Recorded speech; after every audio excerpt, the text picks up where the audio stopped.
un peu son ras-le-bol, vous regardez en disant, mais pourquoi ça doit toujours être lui? Est-ce que vous comprenez ces personnes-là qui disent, mais oui, ça fait plus de 7 ans qu'il est là, il continue à être là, vous le comprenez? Je ne sais pas de quoi on parle. Si on parle de votre présence dans les différents gouvernements. Oui, si on parle d'une minorité de gens, ils sont 3-4 dans les réseaux sociaux pour diffuser de fausses informations, moi je comprendrais. Mais poser la question des électeurs, pourquoi je suis toujours élu parmi les meilleurs? C'est eux que je représente. Vous pensez qu'on vous reproduit par rapport à à vos électeurs? Moi, je suis un acteur politique, c'est ma profession. Je suis pas un médecin. Je suis pas un ingénieur de mine pour aller travailler. Donc Jean-Lucien Boussa, profession politique. C'est le débat des caniveaux. Pas des caniveaux, mais c'est pourtant un débat qui préoccupe beaucoup de Congolais. Je vous en prie. Le ministre russe des Affaires étrangères. 40 ans, ministre des Affaires étrangères. Je ne veux pas faire 40 ans.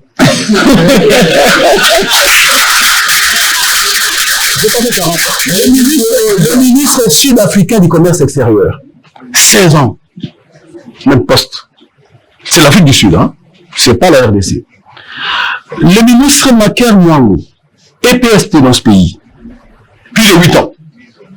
Il a interrompu Kabouloulou, dans le même ministère, s'il vous plaît. Le ministre Kabouloulou, 12 ans, dans les mêmes ministères, s'il vous plaît.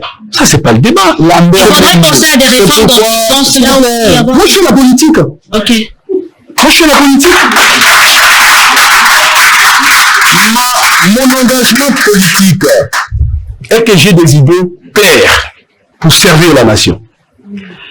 Que ceux qui ont posé ces questions viennent me poser la question. Monsieur, qu'est-ce que vous avez fait au portefeuille? Vous avez volé 100 millions de dollars.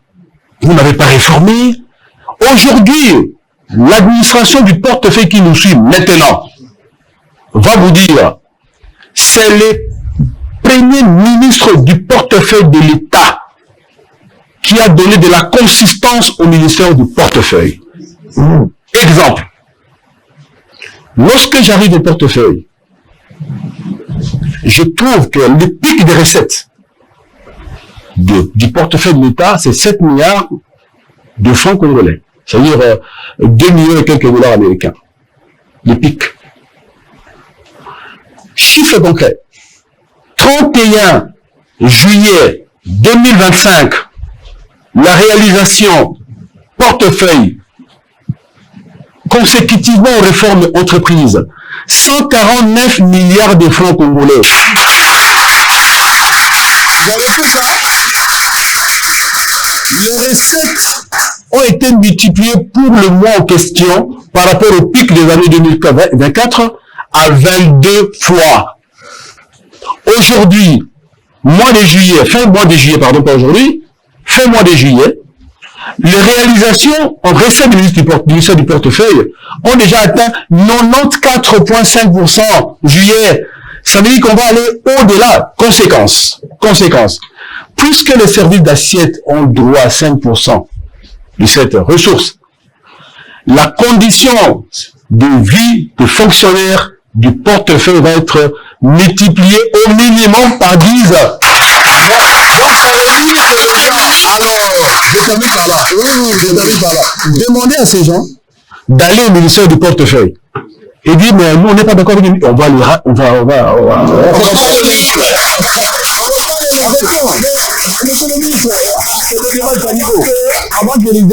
est mieux réformé. Moi j'aimerais bien. Vraiment, on a direct, hein. J'aimerais bien. J'ai vu quelques tableaux là les équipes ont fait beaucoup de travail. Concrètement, ouais. Vous avez amené combien d'argent au budget national par entreprise du portefeuille, année par année? Vous. En fait, lorsqu'une certaine opinion comme celle-là, assise dans votre petit réseau, vous parle du portefeuille, c'est sans comprendre les portefeuilles et les enjeux. J'entends les gens dire, mais les portefeuilles de l'État ne contribuent pas au budget de l'État, etc. Mais on a les chiffres. Ah oui. On a les chiffres. Le chiffre d'affaires de la SNEL, l'État financier 2023, parce que l'État financier 2024 ne sont pas encore certifiés par le commissaire aux comptes. 1 milliard 124 millions pour 8. Chiffre d'affaires de la SNEL. J'étamine 323 et quelques, je ne vous ai pas dit le reste. Est-ce qu'on peut avoir les tableaux sur les impôts payés par ces sociétés en 2024, s'il vous plaît? Oui. Les impôts, on peut voir quoi? Oui. Voilà. Et on va les avoir. Mais je vais quand même dire, la GECAMI, Ok. oui. Alors donc, voici deux indications simplement.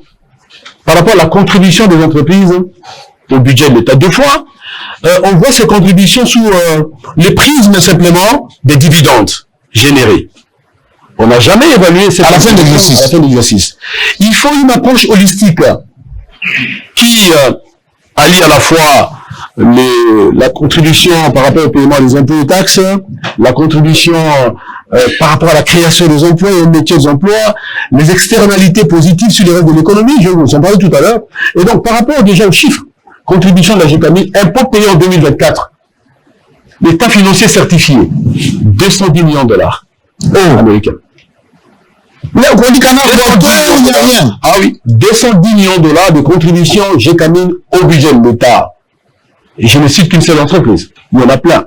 Je vous épargne du reste parce que bon, C'est le temps. on a un temps limité. Ok. L'autre contribution des entreprises du portefeuille de l'État, c'est l'activité. Une région sans activité économique est définitivement morte et les populations sont condamnées à la pauvreté. L'existence de ces entreprises permet de pouvoir donner des emplois aux uns et aux autres. Et les emplois vont au-delà de 100 000 emplois, je veux dire. C'est la province. Oui, non, dans l'ensemble. Et donc, il y a des emplois. Des emplois sont des salaires. Et qui a un salaire, organise sa famille. Il y a un effet social énorme. Ça, on ne discute pas. Donc, il y a cette contribution, à la fois en termes d'impôts, mais aussi en termes de dividendes, lorsque ces entreprises ont généré de résultats positifs. Je voudrais donc embrayer. On va continuer, nous allons embrayer avec les questions parce que vous êtes dans l'autosatisfaction. Pourquoi la population a du mal à ressentir l'impact de vos réformes dans le quotidien? Il y a tout ce monde, mais pourquoi on le sent pas? Vous parlez de quelle population? Parce que la même congolaise. Moi, la question pour laquelle je mérite de répondre, c'est celle de savoir combien vos réformes ont apporté au trésor public.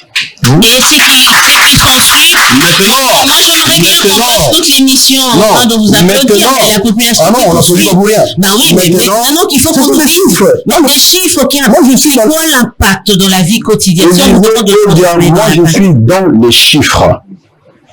Dès lors que la contribution des entreprises du portefeuille de l'État dans le trésor public est signifié par exemple par ces chiffres-là, pour ne parler de ces chiffres. Je vous donne une raison. Camon a réalisé une marge bénéficiaire de 400 millions de dollars américains. Plus ou moins. Et ce qui revient à l'État, c'est près de 90 millions de dollars américains. Cet argent rentre dans le compte du trésor. C'est qu'on en fait, ça vous regarde pas. Moi, je suis ministre du portefeuille, je mets l'argent dans le compte du trésor. Il y a un ministre de budget, il y a un ministre des Finances, il y a un programme de gouvernement, les enseignants sont payés, les routes sont construites, les hôpitaux reçoivent des produits pharmaceutiques. On applaudit pas bien. Donc tout va bien, le pays va très bien, parce qu'il y a l'argent qui entre et l'argent en question. Madame Élisée, tu as ton jugement, si le pays va bien ou pas. Moi, je viens parler de réformes au niveau du portefeuille. C'est ce qui nous suit. Dites-moi si je n'ai pas réformé. On va parler justement de ces réformes. Voilà. Si je n'ai pas réformé, dit monsieur le ministre, vous allez passer votre temps. On laissera la population qui nous suit de juger l'impact des réformes. On continue à parler de ces réformes ici que vous avez menées. On parle de la politique actionnariale et du soutien des entreprises ici. Est-ce que vous avez mis en place une telle politique? Très bien, voilà là la population va se retrouver maintenant, avec des chiffres concrets. Alors, l'État a des entreprises, qui ont généralement beaucoup de problèmes. Je prends quelques cas simplement. Vous avez une entreprise comme Triomphe, dans le Congo central. Elle produit des engrais pour l'agriculture. S'il n'y a pas d'engrais, la productivité agricole est affectée. Et cette entreprise n'avait pas besoin de beaucoup d'argent pour redémarrer les activités. Dans cette entreprise, l'État avait, quand j'arrive au portefeuille, 30 ou 35% de parts sociales. J'ai dit, mais non, c'est pas possible. Au regard des interventions successives de l'État dans cette entreprise, il faut rééquilibrer l'actionnariat. C'est ça la politique actionnariale aussi. On est passé donc de 30 à 45% d'une part, et d'autre part, il faut un soutien à cette entreprise. Cette entreprise avait besoin d'argent, quelques millions de dollars. J'ai porté le dossier au Conseil des ministres. L'entreprise est bénéficiaire du soutien financier dont il avait besoin de la part de l'État actionnaire. Deuxième entreprise, on peut en citer 9-10 ans. La Soteski avait besoin de quelque chose autour de 17 millions de dollars américains. Le gouvernement avait déjà décidé pour 8 millions, 9 millions, etc. Je n'ai pas les chiffres en tête.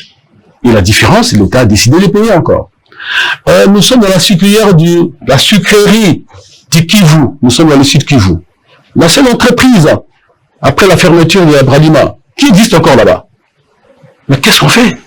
Alors que l'actionnaire majoritaire, qui était burundais, a décidé de fermer, ou de partir tout simplement. Il faut que l'État prenne en charge la question. J'ai présenté le problème au niveau du Conseil des ministres. Le gouvernement a mis les moyens qu'il fallait pour pouvoir continuer à développer l'activité de cette entreprise. Je peux continuer encore avec d'autres. Je prends le cas de Equity Bank. Surtout. Ouais, avant que je n'arrive... C'était le BCDC avant. Ouais, avant que je n'arrive à la tête du ministère du portefeuille, Equity, BCDC, non, l'État détenait 25% du capital social. Mais lorsque BCDC a été porté par d'autres partenaires, les parts sociales de l'État ont été réduites de 25 à 12,17%. À cette époque, le dirigeant de la banque demandait de l'État simplement 11 millions de dollars américains. Seulement, l'absence de politique actionnariale pour liquider les 11 millions de dollars américains a fait que les parts de l'État aient été diluées pour qu'on se retrouve aujourd'hui avec 12,17%.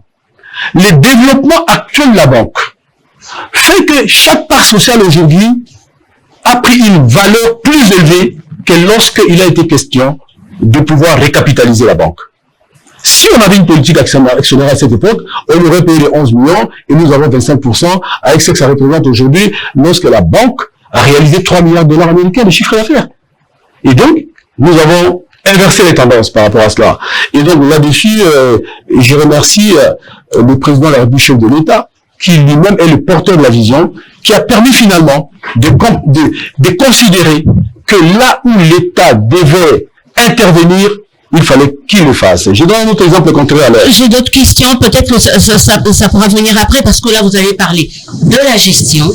Il y a eu question de la gestion des entreprises. Il y a eu question, tout à l'heure, vous avez parlé de la politique. On se demande, est-ce qu'il y a eu des entreprises qui ont été créées sous l'ère Boussa? Voilà, donc, lorsqu'une entreprise est créée, c'est pas forcément le ministre du portefeuille. L'initiative, je voudrais parler donc de Air Congo. Ça, c'est la vision du président de la République lui-même. Alors, nous avons eu la chance.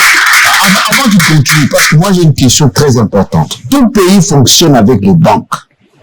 On ne peut pas financer une économie sans que l'État contrôle les secteurs financiers. Expliquez-moi, vous êtes le patron du portefeuille. Vous financez comment votre économie sans banque agricole, sans banque d'investissement, sans banque dans le secteur immobilier? Il y a les Indiens, les Libanais, qui viennent chez nous, c'est eux qui construisent, qui font louer même à l'État, et l'argent public, même pour payer les fonctionnaires, ça passe par des banques privées. Et vous êtes là, patron du portefeuille. Politique actionnariale, question posée sur notre politique en matière par rapport au système financier. Je vais y répondre tout à l'heure en disant simplement ceci. Oui. Pourquoi l'État intervient dans la sphère économique? Il intervient là où le privé n'est pas capable de faire mieux que l'État, entre autres. Mais il intervient aussi pour des raisons stratégiques. Il y a des secteurs économiques qui doivent être contrôlés par l'État absolument. Parce qu'en cas de perturbation du système ou en cas de crise, voilà, ou en cas de choc exogène, l'État doit être capable de pouvoir avoir de la résilience. C'est le national. Et donc, par rapport à cela, je voudrais simplement dire qu'il y a des régions entières qui n'ont aucune entreprise. Politique actionnariale, politique de création d'entreprises, parce que vous avez parlé de la création d'entreprises. Dans les projections qui ont été les miennes, il était question de créer une entreprise agro-industrielle qui doit avoir des filiales, donc des succursales, dans chaque province non dotée d'une entreprise et à vocation agricole. Ça, de un. La problématique des banques. Oui, mais c'est une question réelle. C'est une question sérieuse. Les banques commerciales privées de la place s'enrichissent à travers les épargnes de notre public et le flux financier généré par les trésors publics.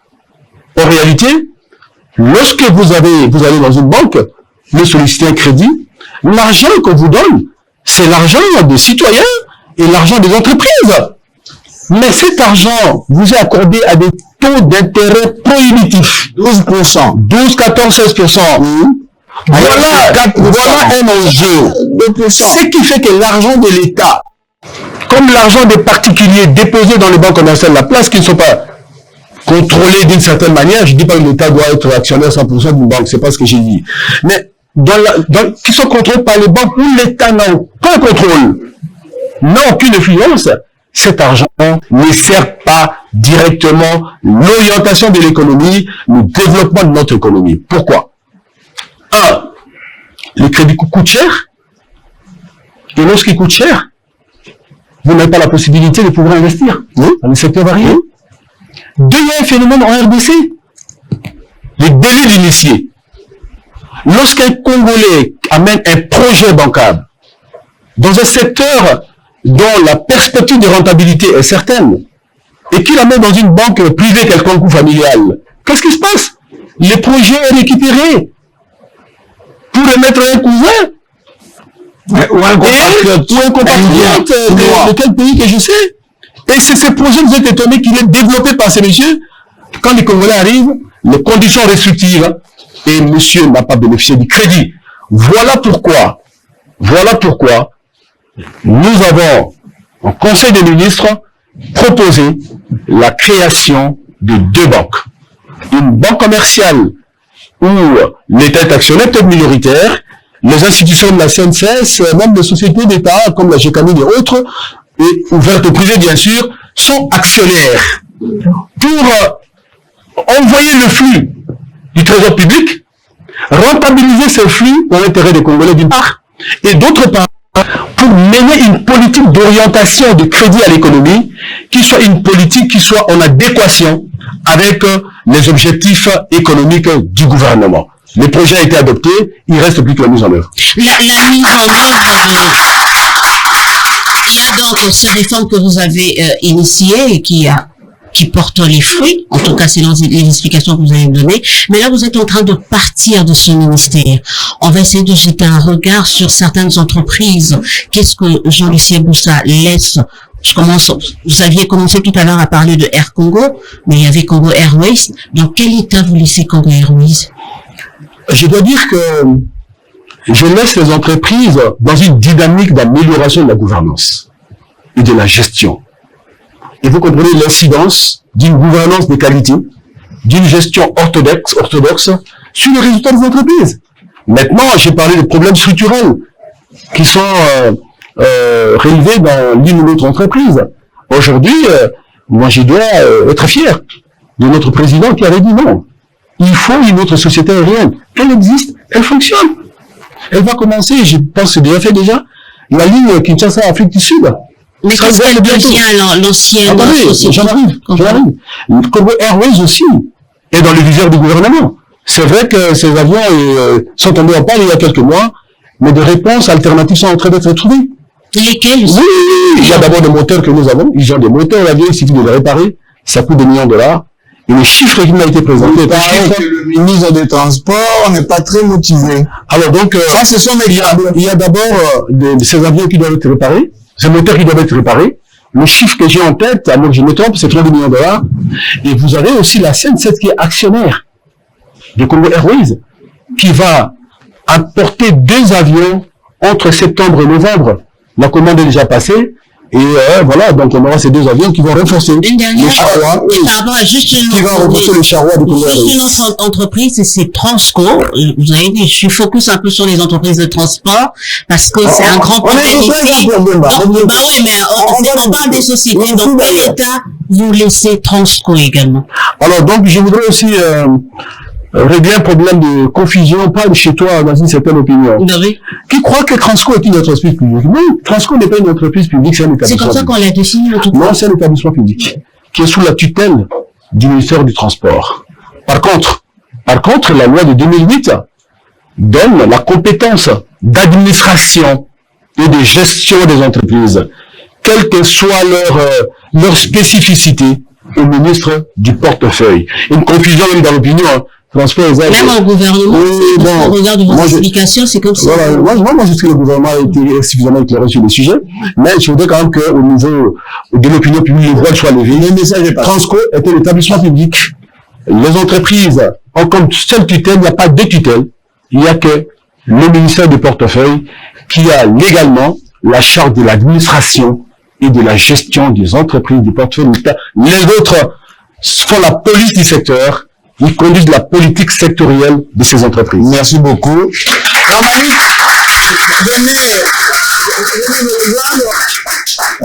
J'ai l'impression que c'est la leçon publique de Jean-Michel Doussoi en cette journée dominicale. Tout à l'heure, vous parlez de l'Ingala quand même. Un peu? On va pas être bien conduit quand même. Voilà. Il y aura M. Kazambou. Mais en termes de réforme, M. le ministre, parce que vous quittez ce ministère, c'est seulement aujourd'hui qu'on découvre que vous avez fait des choses. Et comme vous êtes quelqu'un qui s'est donné comme discipline de ne pas parler, donc on pouvait parler, voilà, il a été sanctionné parce qu'il faisait rien au ministère de portefeuille. En plus de ce que vous venez de dire, qu'est-ce qu'on va retenir? Qu'est-ce que le pays va retenir? Pas moins de 30 réformes. Mais je vais épingler quelques-unes qui, allez-y. Sont, à mon avis, qui n'ont pas été évoquées tout à l'heure. Lorsque j'arrive au portefeuille, je regarde les états financiers des entreprises. Je note que de manière récurrente, les résultats sont négatifs. En dehors des questions de gouvernance, de gestion qu'on a évoquées tout à l'heure, on pousse la réflexion plus loin. Mais attendez, nous avons des co-entreprises, des joint ventures, où l'État, dans certains cas, a cédé ses actifs pour constituer une joint venture, mais des actifs importants. Mais comment l'État gagne de ces actifs-là? C'est la question.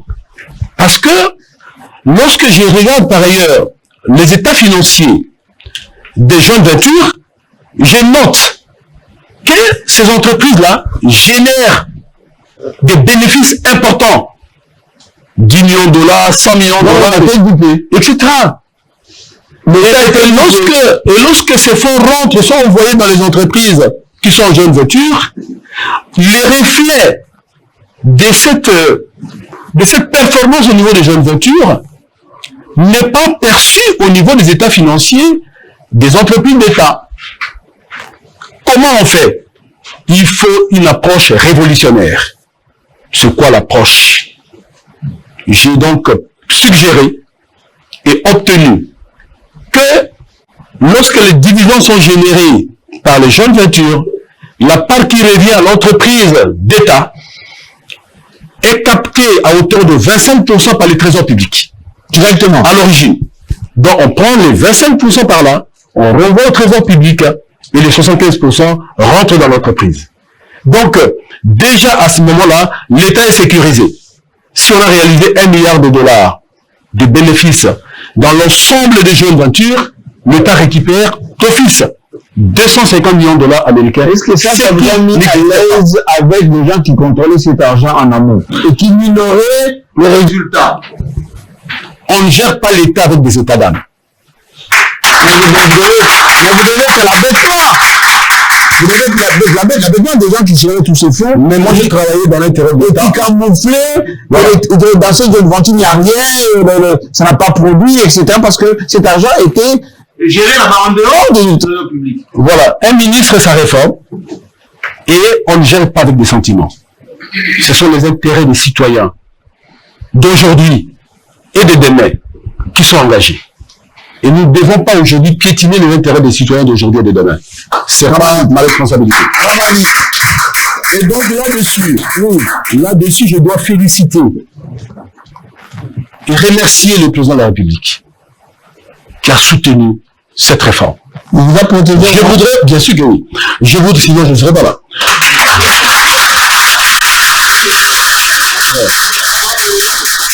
Je voudrais aussi à l'occasion féliciter les députés et les sénateurs qui ont compris la pertinence de cette réforme et son impact financier et social. Une deuxième réforme, c'est le fait que les 25, pas les 25% des gens de voiture, les 25% des dividendes générés par toute société minière, ces dividendes sont considérés comme prioritaires. On doit nécessairement dégager les 25% avant de parler de la répartition du reste. Qu'est-ce qui se passe dans les entreprises? Lorsque une entreprise a réalisé un résultat après impôt positif, les actionnaires peuvent décider de reporter la distribution des dividendes pour investir par exemple. Voilà, pour investir par exemple. Mais la pratique était devenue tellement systémique que nous avions peur que ça cachait quelque chose. Et je suis convaincu que ça posait un problème. Voilà pourquoi nous avons dit, lorsque le bénéfice est réalisé, prioritairement on doit payer 25% à l'État. Et le reste, si on doit reporter ou pas, on va discuter. Donc vous vous servez avant que l'argent disparaisse. Non, pas disparaître. On va investir, on va reporter la chose. Voilà. Donc prenez d'abord. Voilà les deux réformes fiscales que je laisse pour la postérité. Et avec l'appui du gouvernement, du président de la République d'abord, et du Parlement. Et je voudrais féliciter les sénateurs